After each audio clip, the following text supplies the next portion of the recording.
my iPad.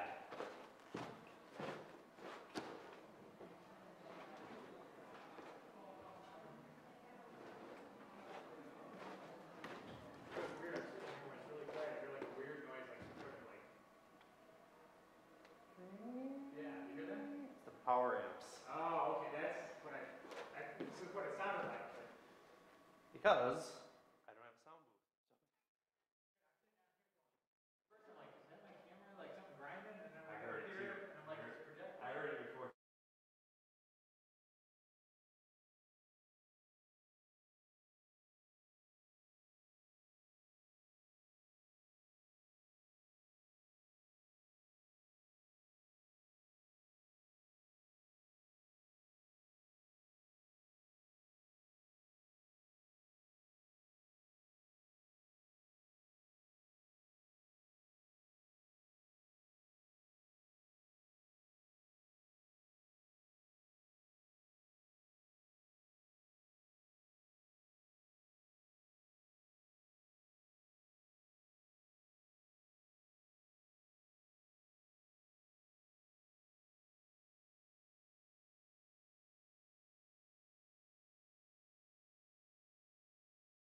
Good morning. Welcome to the dedication of this wonderful new facility on our ever-changing and growing campus here at AU. What an exciting time to be part of the Aurora University family, and what a beautiful day to be on campus. Thank you for joining us. This morning, we take time out of a very busy homecoming weekend to dedicate these new facilities and to remember the special individuals and families whose impact on Aurora College and Aurora University will permanently be recognized as part of this building.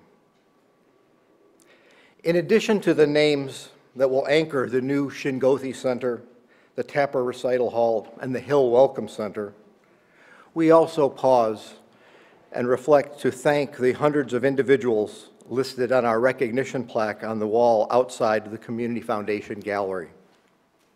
Legacy names such as Mark and Mim Trumbo, Dr. David Arthur, along with the leadership donors, including Herb and Martha Shingothi, Ron, Joan, and Worth Hill, the Community Foundation of the Fox River Valley, the Marlon Johnston family, Don and Donna Kiso, the class of '65 who are with us today, the Ammons family, and Brent and Jean Wadsworth will all have a permanent home as part of this building located on the new University Parkway and main entrance.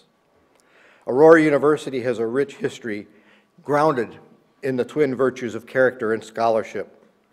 This commitment to character and scholarship continues to guide our work today in helping students to discover what matters and build their lives around it. Our history as an institution is a mosaic, and as President Sherrick said, the combination of all of our stories, of a tapestry of individual life stories, and also of giving thanks through song, and is grounded in abiding faith in God. We thank you for joining us this morning as we share these stories, raise our voices in song, and give thanks to all who helped to make this beautiful facility a reality. Please join me in the first hymn listed in our program.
Good morning and welcome.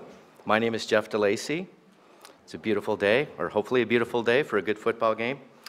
For those of you who have lived in the Aurora area for a length of time, the Hill family might be recognizable to you. It's where, in addition to making Aurora their lifelong home, where they raised their two sons, Ellsworth and Virginia were active members of the community as business people, volunteers, and supporters. Ellsworth enjoyed considerable success as both a businessman and a banker. He began his successful career with Merchants National Bank, rising to senior vice president before retiring in 1965.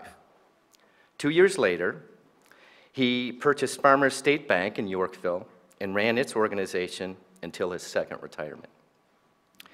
As active members of the community, both Ellsworth and Virginia helped to provide opportunities for others and support programs that benefited youth. Both he and Virginia were committed members of the New England Congregational Church. They were also members of the Moose and Elks Club, Boy Scouts, and the YMCA. Ellsworth and Virginia were important role models for their sons. They instilled in them the importance of faith, family, and community, as well as an understanding of business. Like their parents, both sons, Ron and Worth, continued the Hill family legacy by calling Aurora home and becoming engaged members of their community. Ron and his wife, Joan, who received her degree from Aurora College, led busy lives, raising two sons and a daughter, building a business, and actively participating in the Aurora community. Ron became a successful business entrepreneur and co-partner of JB Industries, and under his leadership and direction, the company grew and established itself as one of the area's important employers.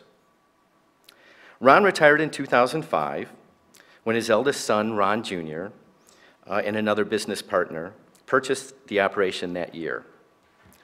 Just as Ellsworth had taught his sons about being successful businessmen, Ron Sr. also passed his legacy on to his son. In addition to their son, Ron Jr., Ron and Joan had two other children, James and Kimberly. Each of these children shared their parents' commitment to community and business. Both James and Kimberly were blessed with loving parents and siblings. They possessed numerous talents, skills, a zest for life, and a love of family. While James and Kimberly's lives ended too early, they're remembered by their family with the naming of the beautiful entryway courtyard and garden in their memories. Ron's brother Worth also established his home in the Aurora area. Before starting his own successful career in business, Worth taught briefly at Coltrap Middle School in Geneva. He then left the teaching career and started an entrepreneurial career in real estate sales and investment.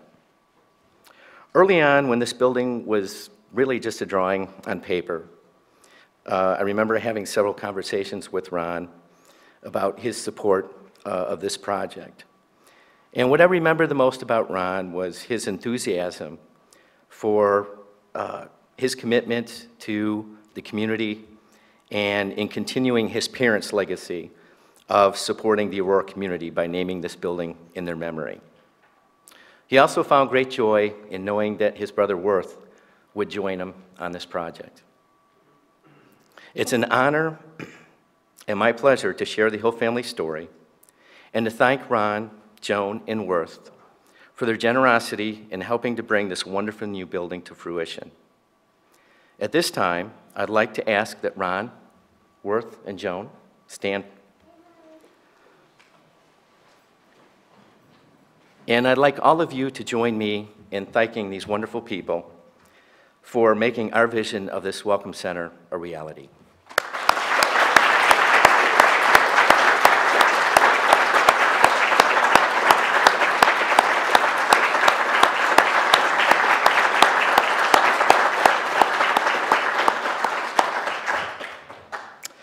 I'd now like to introduce our new, it is new, our new Senior Vice President of Student Life, Lord Lacey, to share how this beautiful new building will help enhance the lives of our students in the community.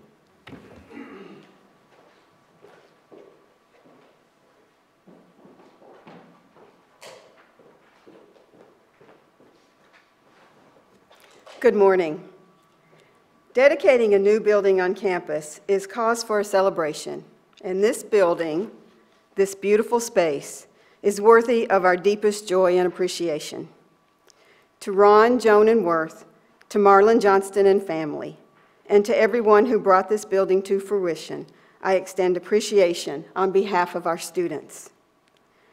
This building is an enduring reminder of hospitality and the transformative power of education, and reminds us of the university's rich heritage, a heritage and history that we will now be able to share in a comfortable and inspiring environment.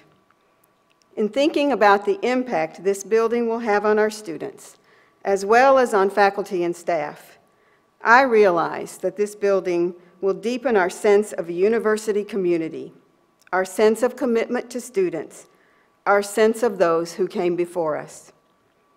How can this building deepen a sense of community? I can see students slowly walking through the living room, looking up at the presidential portraits, perhaps realizing that buildings on campus are named for these former leaders: Orrin Rowe Jenks, T.P. Stevens, James Crimmy. I can see members of our new debate team practicing here in the recital hall. I can see senior biology majors or Gold Ivy Leaf recipients at dinner in the dining room next spring, talking about their post-graduation plans. Here in the Tapper Recital Hall, I can almost hear members of our music faculty performing. I can see you here with our students in the living room, perhaps even joining together in a song around the piano.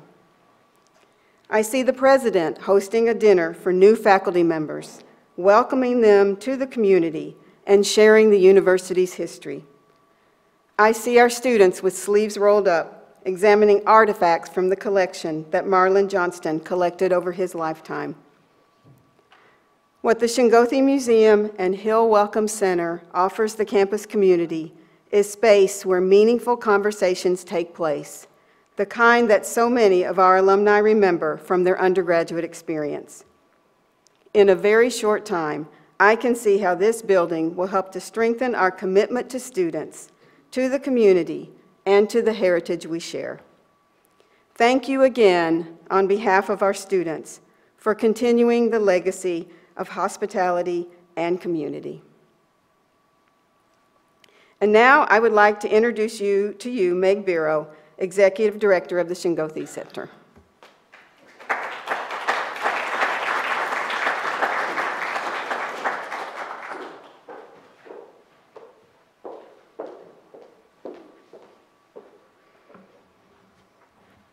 Greetings.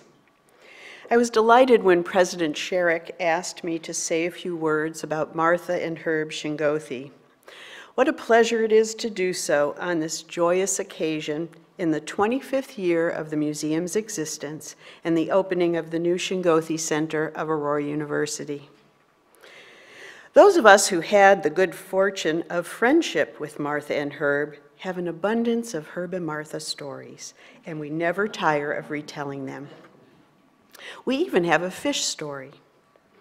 Herb invited museum staff and AU friends to his farm for a picnic lunch. We all brought something to pass. When we arrived at the picnic area by the lake, Herb handed us fishing poles and told us we were going to catch our lunch.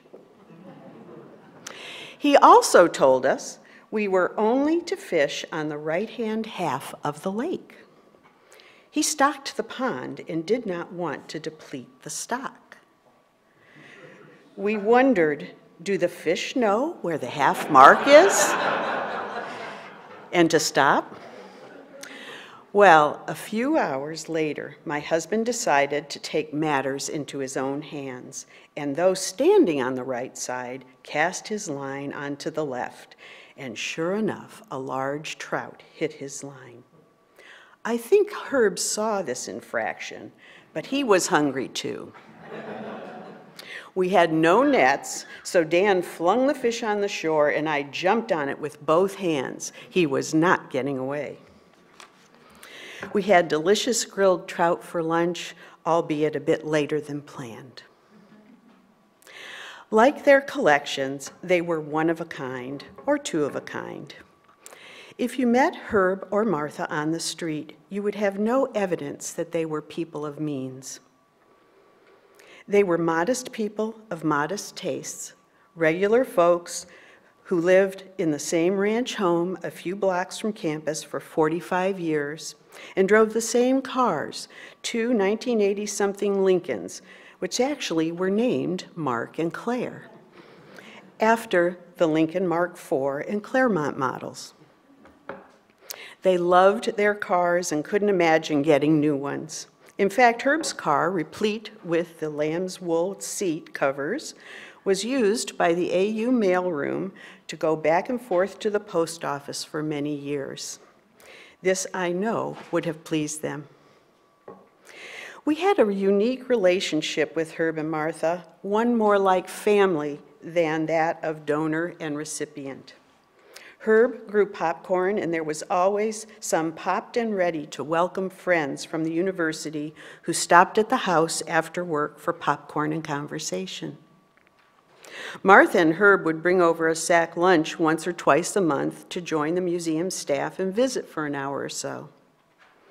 If one of us had bottled water, they had to comment. They never did understand the whole bottled water phenomenon. Why would anyone buy water when you could get it from the tap? Martha and Herb loved to garden. In the summer, their AU friends were blessed with the abundance from Herb's vegetable garden. He would bring over buckets of fresh produce for the president's office and the museum staff. Martha had a beautiful rose garden, and we often got fragrant bouquets. The Shingothis had an adventurous spirit and a delightful curiosity. They loved to travel, collect, and learn. They kept a map in their den with pins indicating the 150 countries they visited. One of my favorite pictures is of the two of them in Egypt together on a camel, waving and smiling. They loved learning about other cultures, which is what led them to impart the museum to the Aurora community. Once Herb infected Martha with his love of Native American cultures and passion for their art, they enjoyed finding the finest examples. They often told the story of driving back from the Southwest with a car so full of treasures that Martha had to hold a large pot on her lap. They would then display their new pieces in their home and invite friends and museum staff over to view them. And when they were ready, they would tell us to come get them for the museum. When the museum opened in 1990 and the collections were transferred from their home to the center, the process was made easier by, because of their curatorial practices. Martha typed out index cards for each object with information on where it was purchased and when, and who made it, as well as any other pertinent information. We call them Martha cards, and they now reside in our accession files. Herb and Martha had a strong work ethic and a commitment to education. Nothing pleased them more than to see groups in the museum learning. They wanted their collection to educate. Since 1990, there have been tens of thousands of visitors and school children, college students, families, and individuals from throughout the nation, as well as many foreign countries, visiting the collection of more than 5,000 artifacts that they joyfully assembled and donated in the cultures that they represent. The usual response from visitors is, "What a treasure you have here." I could not agree more. On a personal note, I will always be grateful for the meaningful work I have enjoyed in my nearly 20 years here in the Shingothi Center. As I stand in this beautiful building, I'm certain that everything about it, from the colors in the lobby to the expansive galleries to display their remarkable collection, to the storage to preserve it, and the lecture hall for speakers, would please them beyond measure. Thank you, Herb and Martha, for this amazing and continuing gift.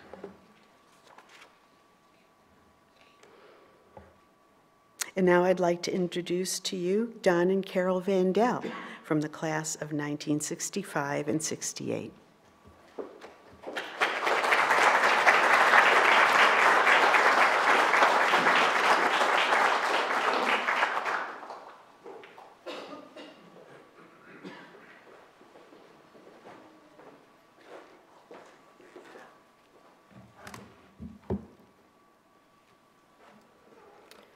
We are gathered in this special recital hall, which is aptly named in memory of Professor Ethel Tapper.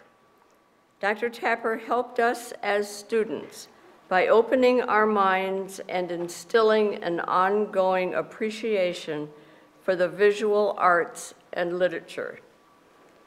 A few years ago, Dr. Sherrick sat in our living room in Loveland, Colorado, and asked us which class and professor impacted our lives the most since we graduated from Aurora College. We both answered the question with, "Oh, Spirit and Mind of the Western Man," with Professor Ethel Tapper. That's not to say the instructors in our major fields didn't impact our lives through the years, but Spirit and Mind opened a whole new world for us by introducing us to the arts. We are sure Dr. Sherrick and other faculty have heard this same response from other alumni. Spirit and Mind of the Western Man was one of the courses in the language alternative curriculum and was sort of a mystery class. The title is not specific as History of the English Language, Semantics, Linguistics, Logic, or Advanced Composition. Spirit and Mind of the Western Man, what does that mean? And who and how did Dr. Tapper, who served as the head librarian, come to teach such a course? Dr. Ethel Tapper was a private, firm, and serious person to her students. She graduated from East Aurora High School in 1931 and Aurora College in 1935, receiving a Golden Ivy Leaf. She was also active in publications. She joined the faculty at Aurora College in 1937, obtained a Bachelor of Science degree and from the University of Illinois in 1940, and her doctorate in education from the University of Chicago in 1950. Dr. Tapper was a short but strong and capable woman, a quiet but respected faculty member. She did not demand respect. She commanded the respect of her peers and students. She lived her life teaching young college students the love of the humanities and literature. She was dedicated to and expressed a love for the ideals of a Christian liberal arts education. For us, Carol and I, Dr. Tapper introduced the love of art. We have a modest collection of original paintings and some reproductions of the old masters in our home. Van Gogh's Starry Night, probably our favorite and our first piece, has hung in our home for nearly 50 years. We were fortunate to see the original Starry Night in Atlanta, Georgia, during a visit with alums Tom and Cindy Gandy in the mid-90s. And when we now attend exhibits of our favorite artists, we often leave saying, Thank you, Dr. Tapper. The Chicago Art Institute is one of our favorite museums to visit. And when we go there now, walking through its galleries is like being among friends. I recently saw in the publication of the 5280 magazine, that's Denver's version of the Chicago magazine, an article featuring an exhibit of artists Manet, Degas, Renoir, Monet, Cezanne, and Van Gogh at our art museum. We studied all these artists in Spirit and Mind of the Western Man, and they're among our favorites. When we moved to Colorado in 2001, we were unexpected but pleased to find that they have one of the largest outdoor sculpture shows in the country. Over 170 artists each August come to this show, and it was in its 32nd year this past August. Carol and I have become actively involved in volunteers for that show, and have also been able to collect several bronze sculptures from artists that attend the show. And another form of art that we learned in Spirit and Mind was architecture. And again, we're fans of Frank Lloyd Wright, Mies van der Rohe, Bruce Goff, and we have to mention another architect that grew up here in Loveland. He actually was the architect for our home we built in Loveland. His name is Al Hauser, and he and his family grew up on La Grande Avenue, just east of Eckerd Hall, here in Aurora. Not only will music be produced here and lectures given, but the site of this recital hall is very near the actual location of Dr. Tapper's Calumet home. In closing, to quote words from past President Dr. James Crimmy at Dr. Tapper's funeral, he said, "Ethel Tapper was the embodiment of the finest in Aurora College heritage. For her, character and scholarship was not a motto, but a way of life. Words like devotion, dedication, loyalty, and excellence find their definition in her life. Aurora College will feel the influence of her life and work always." So now we say thank you to Dr. Tapper for the impact that she's had on many of our lives, and for all we discovered in her class, Spirit and Mind of the Western Man.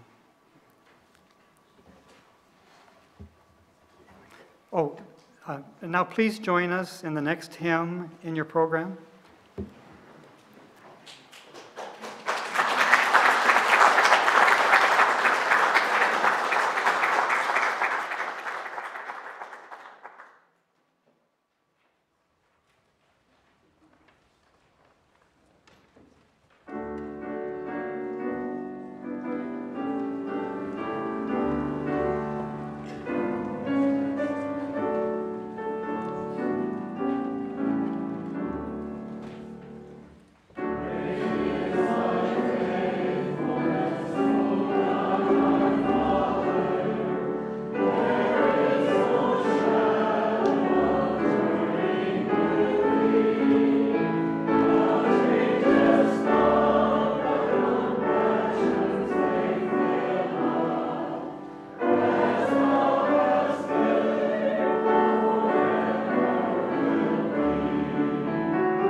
I love verbs. Give me a good verb. Run, all right. I love verbs. Verbs animate our writing. They communicate so much more. A good verb is much better than an adjective or an adverb. Anytime you find yourself having to add a word to a sentence, it's just because your verb is too weak. Verbs are fantastic. I bet Ethel Tapper loved verbs. I'll bet she had a lot of ideas about verbs. Well, I've been thinking of two in anticipation of today. The first is give, to give, give. When I was little, I thought that if I gave things away, people would give me things. Did you have that idea too? So I would make a show of giving. I wouldn't wait till my mom and dad or my grandmother was paying attention, and then I'd give something to my brother. Only when they turned their back to take it back. I thought giving was about a contract, that if you give, someone will give to you. I guess you'd call that a quid pro quo. Do something good for someone else, and something good will happen to you. But that's not what giving is at all. I was really confused. Giving is sharing of yourself without expectation of return. That's giving. There's an element of grace, an element of selflessness, an element of humility. People with truly philanthropic hearts give joyfully, without expectation of return. And as we prepared for today, and as I lingered over the stories of each life represented in this building, I recognized that all of those people were givers. Ellsworth and Virginia Hill must have set an example of giving. John Ammon's parents must have set an example of giving. Mim and Mark Trumbo gave constantly to whoever dropped in for dinner. I believe that Mim was a saint because Mark was always bringing someone home for dinner, with or without warning. Herb and Martha gave. They gave wholeheartedly with a joy and an indulgence that was almost impossible to describe. Ethel Tapper, she gave her whole life to this place. She gave and gave and gave. And then when her years were done, her giving continued in your lifetimes. To give is a remarkable act of selflessness and sharing. And every one of you who gave something to make this building possible has done so without asking for a thing in return. In fact, you encouraged us not to do too much. Marlon, you didn't ask for anything back. Ron and Worth and Joan, you didn't either. You gave. People who remembered their friend David Arthur just wanted us to tell David's story. The class of 1965 just hoped that there would be a wonderful place for future classes to gather. This building is about giving. And then that second verb, receive. In some ways, that's a pretty hard word. To receive in the same spirit with which the gift is given is to surrender. It is to allow the gift to wash across your heart, to move through your life, to humble you because someone else has chosen to share. This place is about giving and receiving. And now for us at AU, it is about dedication. It is about living up to the examples that were set for you early in your lives, that you have now shared with us through your work. And our obligation for the future is to dedicate ourselves to continue that process of giving and receiving joyfully in the name of Jesus Christ. Amen.